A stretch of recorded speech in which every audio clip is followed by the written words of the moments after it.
ଶମ୍ଭୁ କହିଲା, ମୁଁ ଭାବୁଛି ଆମେ ଯଦି ସେ ଡାହାଣୀକୁ ମଶାଣି ଯିବାବେଳେ ଦେଖିଦେବା ତାହେଲେ ତାକୁ ଚିହ୍ନି ପାରିବା, କାରଣ ସେତେବେଳେ ସେ ଡାହାଣୀ କଳାରେ ପୁରାପୁରି ବାନ୍ଧି ହୋଇନଥିବ। ଫେରିଲା ବେଳେ ତ ସେ ସାଧାରଣ ମଣିଷ ହୋଇ ଫେରିବ।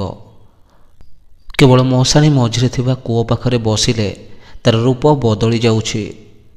ଶଙ୍କର କହିଲା, ଠିକ୍ ଅଛି, ଆମେ ମଶାଣି ଆରମ୍ଭରେ ଟିକେ ଦୂରରେ ରହିବା, କାରଣ ସେ ଡାହାଣୀ ପାଖାପାଖି ରହିଲେ ତାକୁ ଆମର ଉପସ୍ଥିତିର ଆଭାସ ହୋଇଯାଇପାରେ ଏବଂ ଆମ ଉପରେ ତାର ମାୟାଜାଲ ବିଛେଇ ଦେଇପାରେ କି କିଛି କ୍ଷତି କରିଦେଇପାରେ।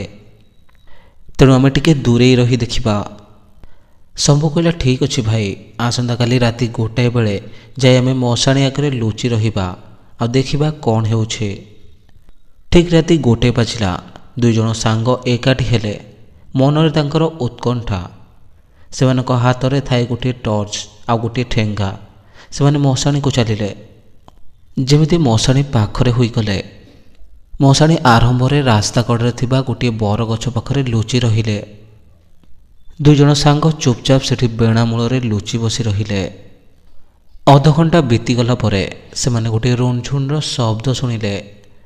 ଶମ୍ଭୁ ଶଙ୍କରକୁ ଆଖିଠାର ଦେଲା। ଦେଖ, ସେ ଆସିଗଲା। ଶଙ୍କର କହିଲା, ଭାଇ ଟିକେ ତଳକୁ ମୁଣ୍ଡ କରି ଶୋଇପଡ଼, ଶାନ୍ତ ରହ, ଆମ ପାଖ ଦେଇ ଯିବ ସେ। ଶମ୍ଭୁ କହିଲା, ଯଦି ଭାଇ ଆମ ଆଡ଼କୁ ମାଡ଼ି ଆସିଲା? ଶଙ୍କର କହିଲା, ଠେଙ୍ଗା କାହିଁକି ଅଛି? ଆମେ ନିର୍ଦ୍ଧୁମ ପିଟି ଚାଲିବା, ଯଦି ନ ପାରିଲେ ତାହାର ତା ଗୋଡ଼ ତଳେ ପଡ଼ିଯିବା। ଶମ୍ଭୁ କହିଲା, ଭାଇ ତୁ ଏମିତି ଆଉ କମେଡ଼ି କରନା। ଶଙ୍କର କହିଲା, ଭାଇ ଦେଖ ତାକୁ, ସେ ଆମ କାମିନୀ ଭାଉଜ ନୁହେଁ ତ? ଶମ୍ଭୁ କହିଲା, ହେ ନା ମ, ସେ ଆମ ରେବତୀ ଭାଉଜ ପରି ଦିଶୁଛି ନା କ'ଣ? ଶଙ୍କର କହିଲା, ହେ ଜମା ନୁହଁ, ତୁ ଅନ୍ଧ ହୋଇଗଲୁଣି, ଦେଖ ତା ଚାଲିକି ଭଲସେ ଦେଖ। ଶମ୍ଭୁ କହିଲା, ଭାଇ ଆମ ପାଖରୁ ଜମା 50 ମିଟର ଦୂରରେ ଯାଉଛି, ଇଆଡ଼େ ଆସିବନି ତ? ଶଙ୍କର ଧୀର କଣ୍ଠରେ କହିଲା, ହେ ଚୁପ୍ ରହ, ଦେଖ ତା ମୁହଁକୁ। ଶମ୍ଭୁ କହିଲା, ଆରେ ଭାଇ ତତେ ମାନିଗଲି, ତୁ ଯାହା କହୁଥିଲୁ ସେଇଆ। ସେ ଆମ କାମିନୀ ଭାଉଜ। ତାମାନେ ଆମ କାମିନୀ ଭାଉଜ କଞ୍ଚାଖିଆ ଡାହାଣୀ। ଶଙ୍କର କହିଲା, ଭାଇ ସେ ମଶାଣି କୁଆଡ଼କୁ ଗଲାଣି, ଚାଲ ଆମେ ଯିବା ତା ଆଡ଼େ, ସେଠୁ ସ୍ପଷ୍ଟ ଭାବରେ ସବୁ ଦେଖାଯିବ। ଶମ୍ଭୁ କହିଲା, ଭାଇ ମୋତେ ଡର ଲାଗୁଛି, ତୁ ଯିବୁ ଯଦି ଯା, ମୁଁ ଏଠି ଲୁଚି ବସିଛି। ଶଙ୍କର କହିଲା, ଆରେ ଆସ ମ, କିଛି ହେବନି, ସେ ଆମ କାମିନୀ ଭାଉଜ ପରା। ଯଦି ସେ ଆମ ପାଖକୁ ଆସିଲେ ତାଙ୍କ ଗୋଡ଼ ତଳେ ଲମ୍ବ ହୋଇ ପଡ଼ିଯାଇ କହିବା, କାମିନୀ ଭାଉଜ ଆମେ ତୁମ ଦିଅର, କ'ଣ ଚିହ୍ନି ପାରୁନ? ଶମ୍ଭୁ କହିଲା, ଆଉ ତାପରେ ସେ ଜମା ଆମକୁ ଚିହ୍ନି ପାରିବେନି, ଆମ ଗୋଡ଼ ଆଡ଼ୁ ଆଗ ଚୋବେଇ ଚୋବେଇ ଖାଇଯିବେ। ଶଙ୍କର କହିଲା, ଆରେ ଚାଲ ଭାଇ, କିଛି ହେବନି, ମୁଁ ଅଛି, ଯାହା ହେବ ଦେଖାଯିବ। ଦୁଇଜଣ ସାଙ୍ଗ ଆଗକୁ ଗଲେ। ପ୍ରାୟ 200 ମିଟର ଦୂରରେ ଥାଇ ଗୋଟିଏ ଆମ୍ବ ଗଛ ମୂଳେ ଶୋଇକି ଚୁପଚାପ ଦେଖିଲେ। କୂଅ ଉପରେ କାମିନୀ ଭାଉଜ ବସିଗଲେ। କେଶଗୁଡ଼ାକ ଆପେ ଆପେ ଆଗକୁ ଉଡ଼ି ଆସିଲା। କାମିନୀ ଭାଉଜ ଗୋଟା ବଣେ ଥରିଲେ, ବିକଟାଳ ଶବ୍ଦରେ ଚିତ୍କାର କଲେ। ହାତ ଆଉ ଗୋଡ଼ର ଆଙ୍ଗୁଠି ଗୁଡ଼ିକ ସବୁ ଲମ୍ବା ଲମ୍ବା ହୋଇଗଲା। ଶରୀର ସାରା ତାଙ୍କର ପୁରା ଲୋମରେ ଭର୍ତ୍ତି ହୋଇଗଲା। ଆଖି ଦୁଇଟି ପୁରା ଲାଲ ଉତ୍ତପ୍ତ ନିଆଁ ଭଳି ଜଳୁଥିଲା।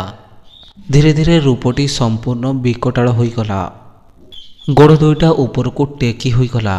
ଦୁଇ ହାତରେ ସେଠି କୂଅ ପାଖରେ ବୁଲିଲେ। ସେଠି ଯାହା ସବୁ ପଡ଼ିଥିଲା ଖାଇ ଚାଲିଲେ। ଦୀର୍ଘ ନିଶ୍ୱାସ ପକାଇ ଖାଲି ଗର୍ଜନ କଲେ। ଶଙ୍କର କହିଲା, ଭାଇ ଦେଖ, କାମିନୀ ଭାଉଜଙ୍କୁ ସମ୍ପୂର୍ଣ୍ଣ ଡାହାଣୀ କଳା ଗ୍ରାସ କରିସାରିଛି। ସେ ବି ପୁରା କଞ୍ଚାଖିଆ ଡାହାଣୀ ପାଲଟି ଗଲେଣି। ଶମ୍ଭୁ କହିଲା, ଭାଇ 1 ଘଣ୍ଟା କାଳ ଏମିତି ବିକଟାଳ ଦୃଶ୍ୟ ଚାଲିବ, ମୁଁ ଦେଖିଛି, ଚାଲ ଆମେ ଫେରିଯିବା। ଶଙ୍କର କହିଲା, ରହ ଆଉ ଟିକେ, କାମିନୀ ଭାଉଜ ଆମର ଭଲ ନାଚୁଛନ୍ତି, ବିନା ଟିକେଟରେ ଆଗ ସିଟ୍ଟା ମିଳିଛି, ଦେଖିକି ଉପଭୋଗ କରିବା ନା। ଶମ୍ଭୁ କହିଲା, ଭାଇ ତ ଗୋଡ଼ ଧରୁଛି, ଚାଲ ଏଠୁ ପଳାଇବା, ରାତି 2:30 ହେଲାଣି, ଚାଲ ଭାଇ।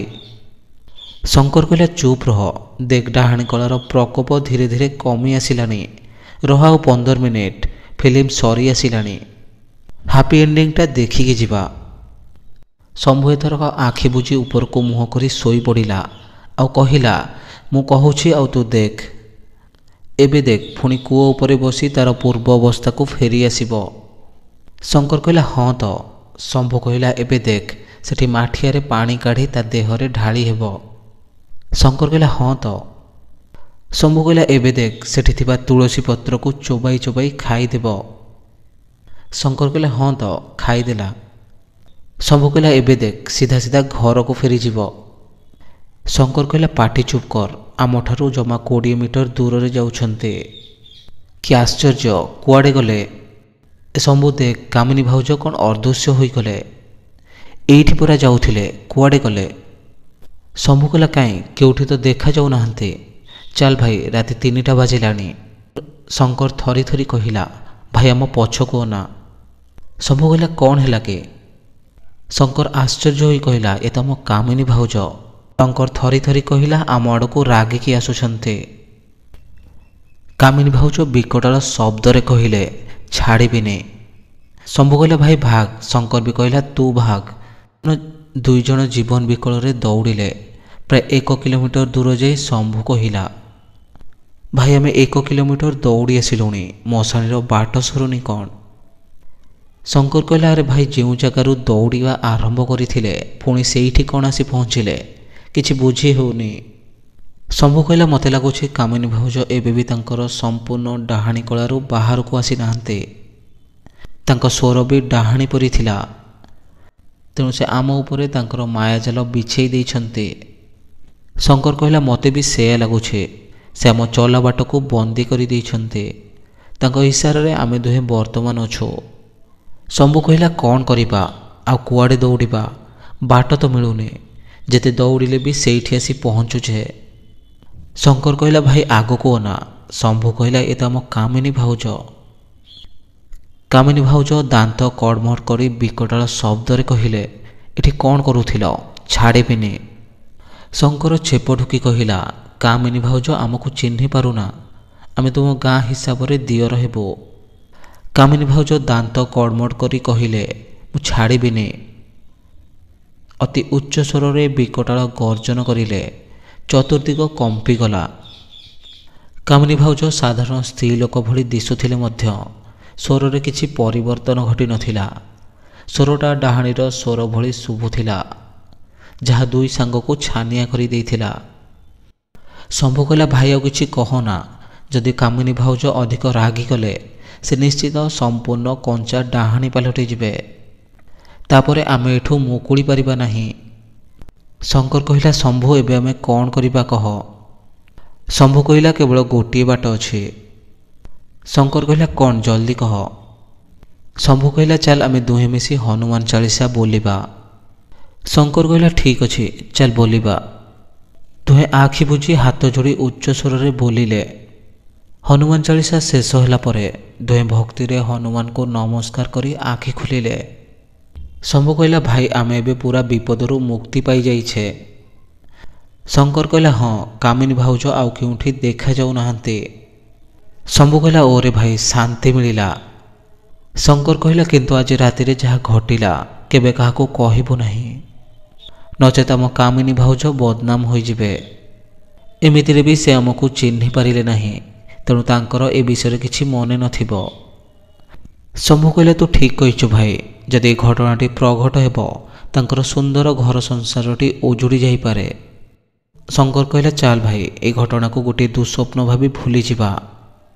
ଏହି ଘଟଣାର 2 ଦିନ ପରେ ସେମାନେ ଦୁହେଁ ଇଣ୍ଡିଆନ ଆର୍ମି ରାଲିରେ ଉତ୍ତୀର୍ଣ୍ଣ ହୋଇଗଲେ। ପରବର୍ତ୍ତୀ ସମୟରେ ସେମାନେ ଇଣ୍ଡିଆନ ଆର୍ମି ଫୋର୍ସରେ ଜଏନ୍ କଲେ।